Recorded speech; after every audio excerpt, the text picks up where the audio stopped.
ထမပုံမှန်စီဝေးပေါ့နော်တတိယကြိမ်ပထမပုံမှန်စီဝေးမှာကျွန်တော်နားတဲ့ချိန်လွတ်တော်နားချိန်မှာကျွန်တော်ပြည်သူလူထုနဲ့ထိတွေ့ပြီးတော့ပြည်သူလူထုလိုအပ်ချက်ပြည်သူလူထုလိုနေတဲ့ဟာတွေကျွန်တော်အများကြီးဖြည့်ဆည်းပေးခဲ့ပါတယ်ပြည်သူလူထုကလည်းရှင်းနေတယ်အခုလည်းအခုကျွန်တော်တို့ကဒီကျွန်တော်တို့မျိုးနယ်ကနေပြီးတော့ဒီလိုမျိုးမေးတယ်ဆိုတဲ့အချိန်မှာပြည်သူတွေကလည်းသူတို့ရွေးချယ်တဲ့ကိုယ်စားလှယ်ကိုအားရရှင်းတဲ့ဟိုအကြောင်းလေးတော့သိရပါတယ်ဗျအဲ့လိုလေးတော့ရှိပါတယ်ဟိုကျွန်တော်တို့လွတ်တော်ဘက်ကနေပြီးတော့ဝန်ကြီးဌာနလည်းသိပြီဝန်ကြီးဌာနဆိုတာအစိုးရကိုယ်စားလာပြတယ်အဲ့တော့ကျွန်တော်တို့အောက်ခြေမှာဖြစ်နေတာကိုယ်စင်းတို့ခက်ခဲဖြစ်နေတယ်စေဝါတွေခက်ခဲဖြစ်နေတယ်ဆိုတာဒါဝန်ကြီးဌာနလည်းသိတယ်အစိုးရဌာနလည်းသိပြီဆိုရင်ဒီပေါ်မှာတော့ဘူဝါဒတစ်ခုသူတို့လုပ်သွားပဲအစီအစဉ်တော့ရှိပါလိမ့်မယ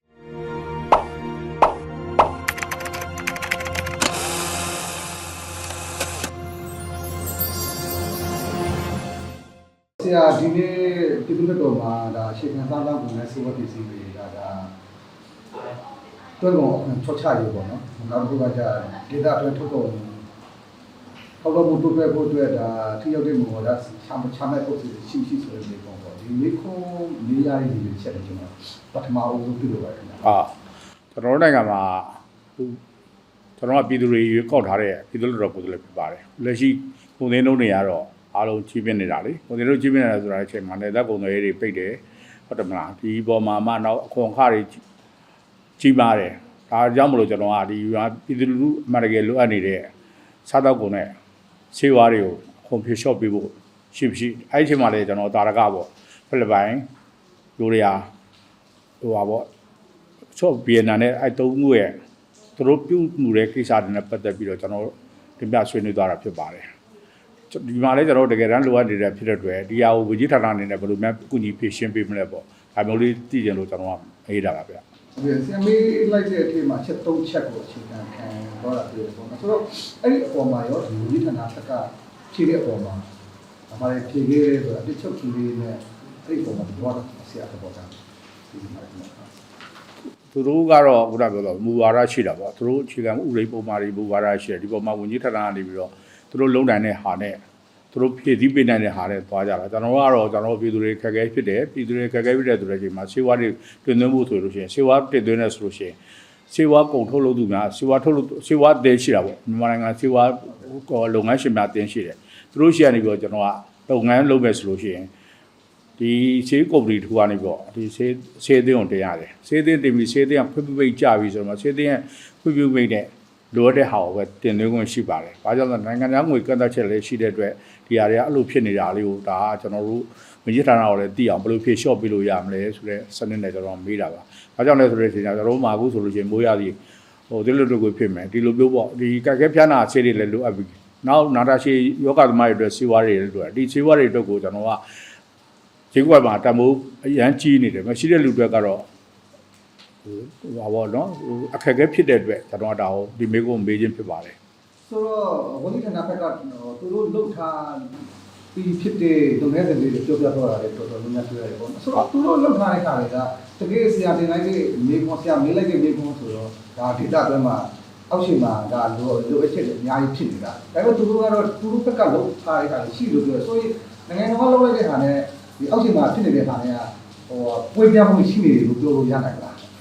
းအဲ့ဒါတွေကိုကျွန်တော်ကသိအောင်လို့ဘီပေါင်းထိုးပြတဲ့သဘောပါသူပြောပါတယ်ခင်ဗျာဝေကြီးရတယ်လားဖြစ်ပါတယ်သာသသူရေဥတီဌာနလုပ်တဲ့လှုပ်ဆောင်ချက်တွေဒီလိုသူတို့ကုန်သွယ်မှုကုန်သွယ်ရေးတွေနဲ့ဘာတွေလှုပ်ထားတဲ့ဟာတွေသူတို့လည်းပြည့်ပြည့်စုံစုံဖြေသွားပါတယ်အားကြောင့်လဲဆိုတော့ကျွန်တော်ပေးတဲ့မေကွန်းတော်တော်ပေးတဲ့မေကွန်းတော့မှ9မိနစ်စာပဲရှိတဲ့ဟာဝေကြီးဖြေသွားတာ15မိနစ်စာလောက်သူပြည့်ပြည့်စုံစုံသူလည်းဟိုဖြေသွားပါတယ်အဲ့တော့ကျွန်တော်လည်းမေကွန်းမေးစရာမရှိတဲ့အတွက်ထပ်ဆင့်မေကွန်းကျွန်တော်မမေးတော့ပါဘူးပြည့်စုံသွားတဲ့အတွက်အဲ့လိုတော့ရှိပါတယ်အဲ့ဒီပေါ်မှာတော့ဝန်ကြီးဌာနရဲ့အဖြစ်ပေါ်မှာတားရေးပေါ်တာဘယ်လိုကြည်နေမှုရှိလားဒါကတော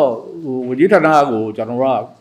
တိအောင်မီးမောင်းထိုးပြလိုက်တာပေါ့နော်မီးမောင်းထိုးပြလိုက်တဲ့ချိန်ကဘာပဲဖြစ်ဖြစ်သူတို့လည်းဒီပေါ်မှာပြည်သူကဒါတွေလိုအပ်နေတယ်ပြည်သူလူထုမှာဒီလိုအခက်အခဲရှိတယ်ဆိုတာဒါသူတို့ဝန်ကြီးဌာနသိသွားပြီသိသွားတယ်ဆိုလို့ရှိရင်ဒါအခုကတော့သူလည်းဝန်ကြီးကလည်းအတက်တိုင်းဆုံ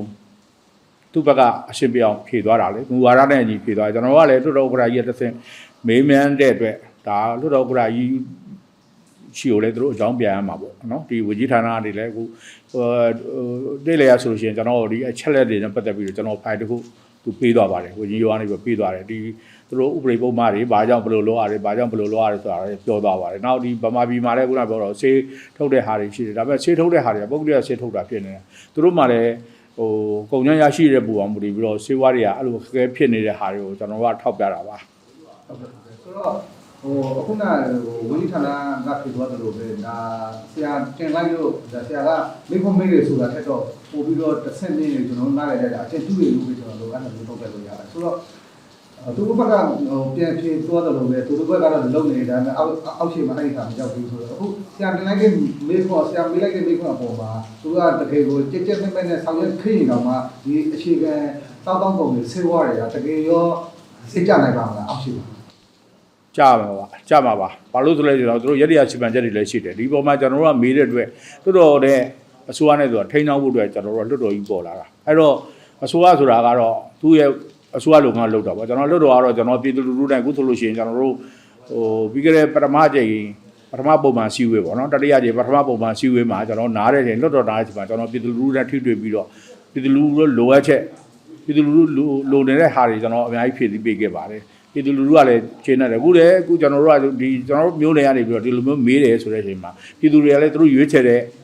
ကိုယ်စားလှယ်ကိုအားရကျင်တော့အကြောင်းလေးတော့သိရပါတယ်ဗျအဲ့လိုလေးတော့ရှိပါတယ်ဟုတ် ဆိုတော့ဖြိုင်းဘေဘုံကဦးလေးမေးစင်တာချင်းဒီလိုမျိုးကိုပဲတိုက်ရိုက်ဂျင်းကျွန်းနေလို့တက်ဒီတော့တိုင်းပြည်တစ်ခုလုံးသာအတွက်ခြုံထုံတဲ့လိုက်တဲ့ဘေဘုံတစ်ခုဖြစ်သွားတော့ဆိုတော့မိကွန်းချင်းအနေနဲ့ကြတော့ဒီကုံစုံမျိုးလုံးတွေအခွင့်အရေးဒါချော့ချရေးဆိုတော့ဘလိုလေးများလုပ်ရင်အဆင်ပြေသူတွေလက်ပို့ပြီးတော့မှအဆင်ပြေတော့တယ်ဆိုတဲ့အပြင်ပြုချက်ပေးပါဆိုလို့ပေးနိုင်တယ် ဘယ်လိုလေးပြေးလဲဆိုတဲ့အချိန်ကျတော့ဒါကခုနကျွန်တော်ပြောသူဒါကိုကျွန်တော်တို့ကကျွန်တော်တို့လွတ်တော်ဘက်ကနေပြီးတော့ဝန်ကြီးဌာနလည်းတည်ပြီဝန်ကြီးဌာနဆိုတာအစိုးရကိုယ်စားလာဖြစ်တယ်အဲ့တော့ကျွန်တော်တို့အောက်ခြေမှာဖြစ်နေတဲ့ဟာကိုယ်စင်းတို့ခက်ခဲဖြစ်နေတယ်ရှေးဝါးတွေခက်ခဲဖြစ်နေတယ်ဆိုတာဒါဝန်ကြီးဌာနလည်းတည်တယ်အစိုးရဌာနလည်းတည်ပြီဆိုရင်ဒီပေါ်မှာတော့ဘူဝါဒတစ်ခုသူတို့လုပ်သွားပဲအစီအစဉ်တော့ရှိပါလိမ့်မယ် မိခွန်းအပေါ်မှာရောဆရာအနေနဲ့လက်တော့အတွင်းဖြစ်လက်တော့ပြင်ပအဖွဲ့အစည်းစေဝါလုပ်ငန်းရှင်များတိုင်းနဲ့ဖြစ်ဆိုရလည်းဖြစ်ဘလို့များဆက်လက်ပြီးတော့ပူပေါင်းဆောင်ရွက်တော့ရှိတယ်ဘလို့ဆက်လက်ဆောင်ရွက်တော့ရှိတယ် ဒါကတော့ကျွန်တော်တို့ကတော့ခုနပြောသူဒီပုံမှာကျွန်တော်နောက်ထပ်လည်းမေးခွန်းတွေထပ်မေးဖို့ရှိပါသေးတယ်ဝန်ကြီးဌာနတွေပေါ့နော်ကိုကျွန်တော်တို့ပြည်သူတွေတကယ်ခက်ခဲဖြစ်နေတဲ့အနေအထားတွေရှိတဲ့ဟာတွေအဲ့ဒါတွေကိုကျွန်တော်ကဥဒါပေးမေးရမယ့်အစီအစဉ်ရှိပါတယ်အခုလည်းဒါကကျွန်တော်ကအမှန်တော့ပြောမယ်ဆိုလို့ရှိရင်တော့မေကုန်းကတော့ကျွန်တော်ကဒါအရေးကြီးတဲ့အချိန်မလို့လွတ်တော်ဥက္ကဋ္ဌကြီးကလည်းလွတ်တော်ရုံးလွတ်တော်ဥက္ကဋ္ဌကြီးတို့ကလည်းဒါပေါ်ဆွတ်တင်ပြီးတော့ဒါမေးလိုက်တာပါတကယ်တမ်းပုံမှန်တဲ့ဆိုရင်ကျွန်တော်ကမေးမဲ့လှည့်မရောက်သေးပါဘူးဒါတကယ်ပြည်သူလိုအပ်တဲ့ဟာကိုဥက္ကဋ္ဌကြီးလွတ်တော်ရုံးကလည်းသိစေခြင်းလို့ဒါမျိုးကိုကျွန်တော်ကမေးမြန်းခိုင်းတဲ့သဘောပါဗျာ ကျေးဇူးပါ။ဘာများဖြစ်ပြောကြရှိတယ်ဆရာဟုတ် ဟာဒါဘာကြောင့်အားလုံးကတရားဗီဒီယိုဖွဲ့တွေလည်းသိကြတာပဲလေအားလုံးကတော့ဒါကျွန်တော်တို့ဒီအခက်အခဲဖြစ်နေတဲ့ဟာတွေကိုဒါကျွန်တော်ကပြည်သူ့တန်လွတ်တော်တန်ဆိုတဲ့ညီဟုတ်တယ်မလားကျွန်တော်ကလွတ်တော်ကနေပြီးတော့ကျွန်တော်တို့ဒီဟာကိုတင်ပြတောင်းဆိုမေကိုမေးခြင်းဖြစ်ပါတယ်ဒါကြောင့်ပြည်သူကိုယ်သားကျွန်တော်မေးတဲ့သဘောပါဗျာ